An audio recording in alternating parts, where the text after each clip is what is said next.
Alright, hello everyone. Welcome to part 2 of my Paracopter tutorial. As you can tell, this time I'm gonna go ahead and give you some commentary. I'm actually recording this as I play the game for you. I felt it was easier just to give a sort of stream of consciousness approach to how I'm going to use the machine as well as build it. And so I have for you today both a new version of the Paracopter as well as a new way to use it that can pretty regularly clear 2,000 meters of height. And in addition to that, occasionally it can send you to the world's height limit, which I'm pretty close to the height limit right now. This is the highest island in the game. In the lower right corner, you can see my XYZ coordinates. As far as I know, the units for that are meters, so that's what I'm going to use in this video. And I'm about 3 kilometers off of the ground level. The height limit is 3292 meters. So this thing can occasionally get there, but more likely you're going to typically be launching about 2 kilometers up, which should be enough to get you to basically any sky island you want, with the exception of a few very high ones like this, and maybe like the Cave of Awakening and stuff like that. So I guess let's not waste any time. I'm going to go ahead and teach you guys how to build it. So as with any Paracopter design, we're going to make use of the glitchy electric motor that you can get out of the GEMIMIK shrine. So let's go over there, and I'm going to show you guys how to steal the motor. I guess you could skip this part if you watch the first tutorial, because you'll probably already know how to do this. But just to kind of cover all the bases, I'll show you how to anyway. It's really easy.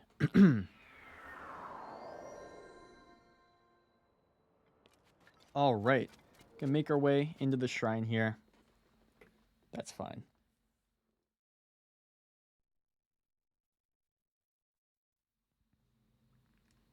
Here we are, GEMIMIK shrine. And there are 2 ways to steal this, as far as I know. One of them uses fuse. You can fuse the motor to either a weapon or shield. I'm not going to, because I like these weapons, how they look without being fused. And then you can bring it over to Terrytown. There's this little Goron dude right here at the break-apart shop, and he can unfuse this stuff for you, and then you can use the motor. It's out in the overworld.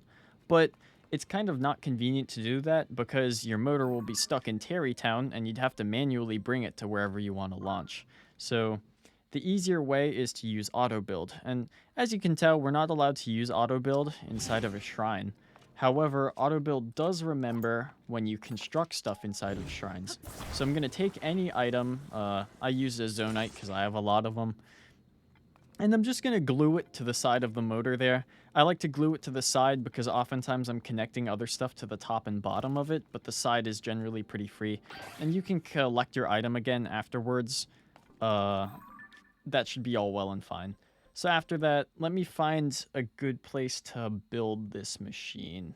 I guess like this stable I think has some stuff pretty close by. So the cool thing about auto build is that even though I constructed that, I guess, zonite connected to a motor inside of a shrine, if you go outside, it still remembers that you constructed that. So I had to connect an item to it because auto build only processes and remembers things that consist of 2 things connected together. I guess that's the loosest definition of a vehicle. So that's why we use the zonite there. But you will find that if you just come outside somewhere that you want to build the machine, go into auto build in your recent history. There it is. Nice. Everything is right with the world, I guess. Anyway, we have our motor here. Now, the next thing that you're going to want is some flat ground. Any of these vehicle stands work pretty well, although they tend to be covered with a bunch of materials. So I'm going to set aside 1 plank because I need that.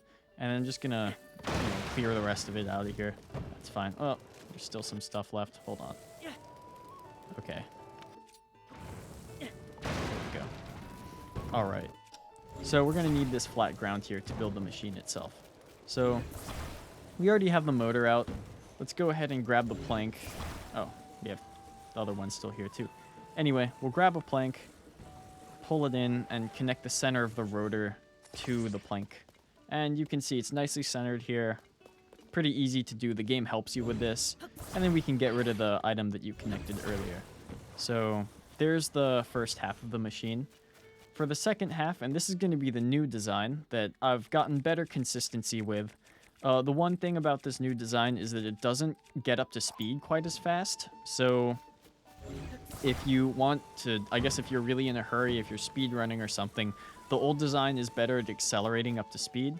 But this new design, I have more luck with consistency. So that's the trade-off that you make. Anyway, get out 2 skateboards. Flip them over like this. I have one of them at 45 degrees, the other not. And I'm going to connect these 2 corners kind of close to link together. I'm going to make sure that the glue is properly sort of guided together there, and that looks pretty good. I liked using the flat ground here just because it's really important to make sure that these 2 skateboards are level with each other. The game won't help you do that, so you want to make sure that they're on flat ground when you assemble them. Anyway, that part is done. The last part is to connect this corner of this skateboard right here to the right kind of center edge of the motor, right about there. If this, I guess, circle were like the unit circle, you're connecting it to 0 degrees, if that makes sense. So we're going to connect it. Make sure that the skateboard's at like a 45-degree angle, the one that Link is holding on to right now. That looks pretty good. And so the idea is that this other skateboard is the one that we're going to actually run off of, and it's somewhat like a diving board to just jump over to where the plank is going to be when we want to launch. Now, if you like your machine design, go ahead into auto build. You know, you can save it if you want. Nice. All right. So let's get to using this machine. Let me just freak out all the NPCs real quick here. I want to find like a good cliff to launch from, and I think that there's one around here. There should be. Well, that one, there's one up there, but we need to launch first to get up there. I think I can use this hill. Or no, this should work actually. This should work nice. All right. So, I have this edge in front of me. As always, you need a little bit of an edge just so that you have space for the big plank to spin. However, you can use things that you build with Ultra Hand to create your flat ground to spin the plank up. So I would oftentimes use like a stake with some planks attached to it. That works really well. So I have my edge here at the edge of the cliff. I'm facing away from the cliff, and then I'm going to turn about 45 degrees to the left. I've found that this just helps line stuff up nicely. And then I'm going to push this down into the ground, and I want to have the edge of the cliff going about where the center of the skateboard is. And if you do that right, you can see it's starting to accelerate. So by the center, I mean like the center end of that bump facing Link. So next thing, you have to menu. The only way to preserve your momentum, as far as I know, is to pause using the rune menu. And so that requires holding the button down, so it does take some practice timing. But you can do it multiple times as it spins up. So this shouldn't be too bad. The thing that you're looking for is when you open the menu, you want the plank to be somewhere between 45 degrees before flat and flat itself. So if my cursor represents the plank, you want to like stop it right here or somewhere in between. So I do like this angle. I happened to hit it on the first try. That doesn't always happen. You don't really need to.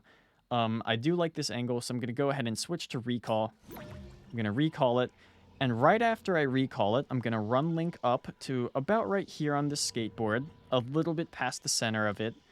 And you know how when you recall stuff, you have this sort of wavy, this like yellow wave that flies out from the item, and then it goes and it desaturates the screen? When that wave effect hits the left edge of the screen, is right before or after, depending on the input lag of your setup, is when you want to jump over to where the plank is going to be. And it should hit you while Link is midair, and that helps it not get like lag stopped or do horizontal momentum or anything. I've found that that's the best way to get this thing to work consistently. And it generally gives you a little bit more height than the method I showed myself using in tutorial 1. So I'm going to see if I can show that to you guys. I'm going to freeze this, I'm going to run Link up here, and then with the right timing, I'm going to jump over to where the plank is going to be, and it should shoot me upwards. So let's give it a shot. Freeze, stop, jump, launch. Okay.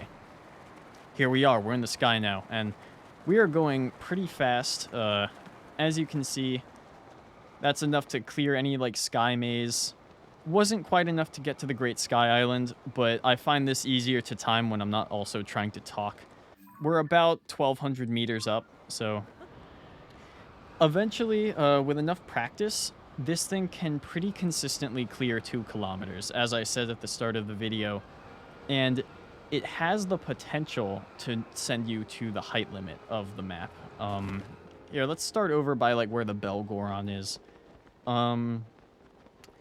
Now, I have yet to find a consistent way to hit the height limit, but, you know, being able to go 2,000 meters from basically anywhere on the map is incredibly useful if you just want to casually fly up to the sky. There's a sky island you want to go to. Just get out this machine, spend 12 zonite, and you can go there, is essentially how it works for me at this point.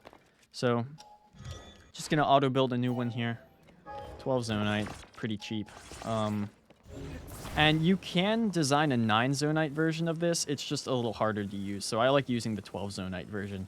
Anyway, let's push it down, and let me tell you a little bit more about like what goes on through my head when I'm doing this. I like to count the number of spokes that this thing makes as it spins. So, first of all, if it's spinning faster than you want, you can pick it up and relax the pressure on the ground, and it'll slow itself back down. So that's kind of nice. You can control your speed that way. But as I spin it up, you can kind of count the number of spokes that the plank appears to have as we get it up to its top speed. So right now it just looks like, you know, the single plank. Eventually it has 6 spokes, and then it has 4 spokes, and it's going to go back up to 6, and after it goes to 6 the second time, you're going to get ready. I like this angle. It might not work exactly, but I'll go ahead and give it a shot. Right after you get to 6 spokes, you want to get ready to start menuing. Maybe give it a little bit of delay after that, but freeze, stand, jump, launch. Okay, we got a loading screen. That's super good. If it has to stop to load, then you are moving extremely fast. So let's see if we can top out here. Nice. Look, there's the tiny star island right there. So you can't go any further than that. That's what this machine is capable of. And at this point, I'm actually so high up that I'm just going to load my save at the ground level because it would be faster just to wait through the loading screen. If you let Link descend at his like normal speed, he will take 90 seconds to get to the ground. And I don't know how long it takes if you're holding the R button, but it's certainly faster to just load. So yeah, that's what that machine is capable of.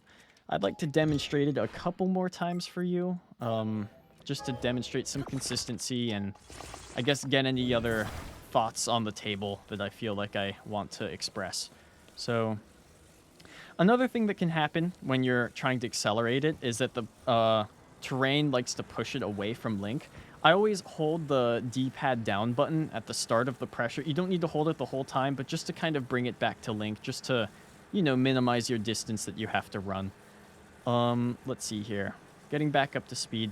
The other thing is, it's best to launch with this thing. Well, this looks really good, this angle. But it's best to launch with this thing before it starts going so fast that it looks like it reverses direction. You want it to still be appearing to rotate clockwise when you decide to launch. If you push it much further than that, then the machine will destroy itself. And it will also, before it destroys itself, it'll become unstable and start like wobbling, and it's hard to use.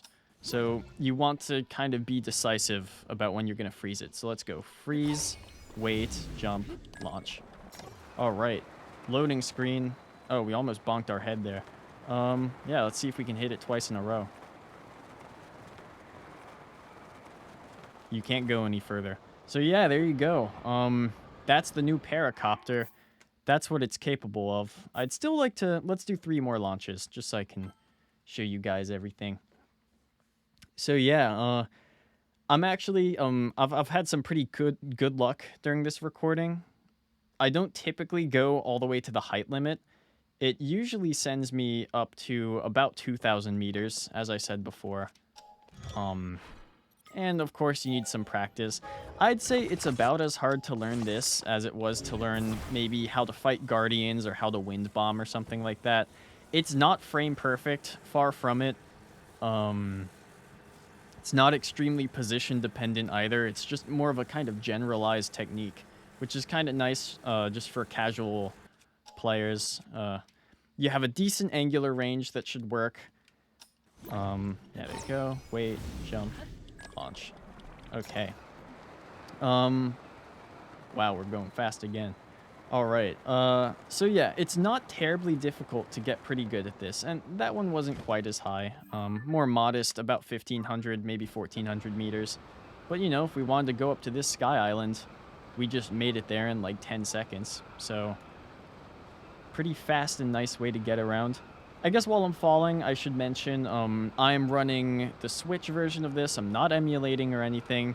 And in fact, if you are emulating, you should probably artificially limit your frame rate to 30 frames per second because it'll be a lot harder to freeze it at the right time if it's going faster than 30 FPS. Say if you're running 60 FPS, the plank will have more angular positions it could occupy.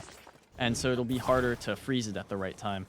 So I would limit it to 30, but I'm just running the Switch version. I'm running 1.1.2 right now. I specifically updated and gave up duping so I could test this for you guys. So yeah, I hope they don't patch it out. But until they do, let's just enjoy using it. So yeah, while I was talking there, that was something else I wanted to show you guys. You could see it went so fast that it started to reverse, and then after that it became unstable, and then the plank destroyed itself. And this machine is no longer usable unless I could attach a new plank to it. So you really want to be decisive.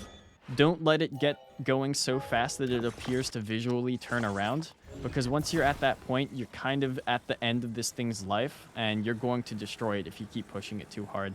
Again, if you're getting to that point, you can lift it up off the ground and it'll start to decelerate. But once it becomes unstable, it's kind of hard to restabilize. You have to wait a decent amount of time.